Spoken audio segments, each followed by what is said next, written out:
உம்மீது இறைக்க வைக்கப்பட்ட இந்த வேத கட்டளை அவர்களில் பெரும்பாலோரிடம் வரம்பு மீறலையும் நிராகரிப்பையுமே இன்னும் அதிகப்படுத்தி விட்டது. ஆயினும் நிராகரிப்போரின் நிலை குறித்து சிறிதும் நீர் வருந்தாதீர். அல்ல என்ன சொல்கிறான், இந்த குரான் நேற்று படித்தது தான் இது, கடைசியாக படிச்சுட்டு அப்படியே முடிச்சிட்டோம்.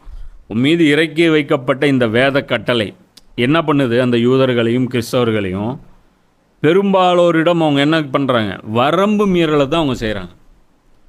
உண்மையில் அவங்க என்ன செய்யணும், பார்க்கணும், தௌராத்தோடு மேரேஜ் பண்ணி பார்க்கணும். ஆமாம், தௌராத்துலேயும் தாவூது பற்றி சிறப்பிச்சப்பட்ட சொல்லப்பட்டிருக்கு, இதுலேயும் அதே மாதிரி தான் சொல்லப்பட்டிருக்கு. அப்போ கரெக்டு.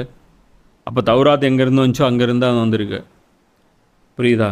அப்போ அதை கம்பேர் பண்ணி பார்க்கணும், பைபிளை பார்க்கணும், ஈசா நபியுடைய உபதேசம் பார்க்கணும், இதை பார்க்கணும், ரெண்டும் ஒன்றா தான் இருக்கும். அப்போது அவங்களுக்கு அதாவது நான் சொல்கிறதையே நீ சொல்லிகிட்டு இருக்க.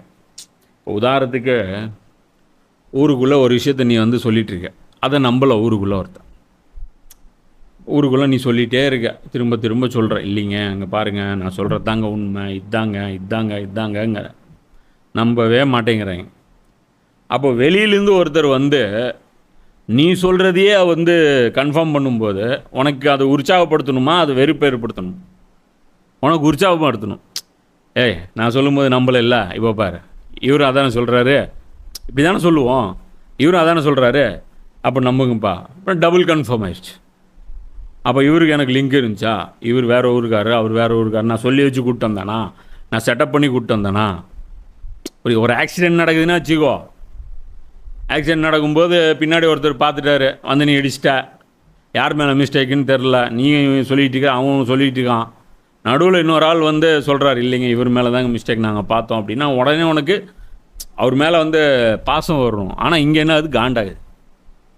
அப்போ என்ன, அப்போ ஏன் கோவம் வருது உனக்கு? அப்போ என்ன பிரச்சனை உனக்கு? அப்போ இதுதான் அல்லாஹ் சொல்கிறான், நபி அந்த மாதிரி ஆகிறாங்க இல்லையா, அவங்கள பற்றி நீங்கள் ஏன் கவலைப்படுறீங்க? ரிஜெக்ட் பண்ணுறாங்களா, அழியிட்டும் விடுங்க, செருப்படி வாங்கிட்டு விடுங்க அப்படிங்கிறேன்.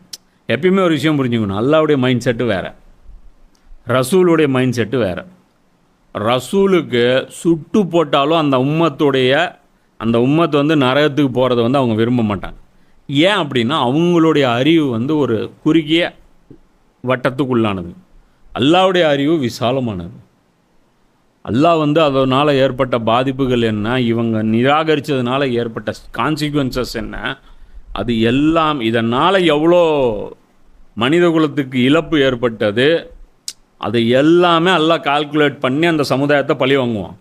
நபி என்ன பண்ணுவார், பாவம் நெருப்புடைய வேதனை தாங்க மாட்டான் அப்படின்னு நினச்சிக்குவார். அதனால தான் நிறைய நபிமார்கள் ரெக்கமெண்ட் பண்ணும்போது ரிஜெக்ட் பண்ணிடுவான்ல, உங்களுக்கு தெரியாது, அவ்வளோதான், சொன்ன வேலை சொல்லிட்டீங்களா, முடிஞ்சதா, கிளம்பிடு, பேக்கப், அவ்வளோதான், அது மேலே ஒன்றும் கிடையாது.